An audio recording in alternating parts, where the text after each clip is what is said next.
Mana bu aka haq gapni gapirib qo'yibdilar. Bitta eshiting. Men ideal emasman, oddiy misol. Men xotinimga yaxshi gapira olmasman.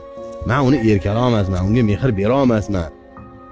U xohlayotgandagi gapni chiroyli gapni gapira olmayotgan, lekin men uyimga ro'zg'orimni qo'yaman. Bola chaqam endi bu uydan birov eshigimni taqillatib kelib, anaqa qilib ichib kelib yoki dori ichib anada kayqib yotmayapman.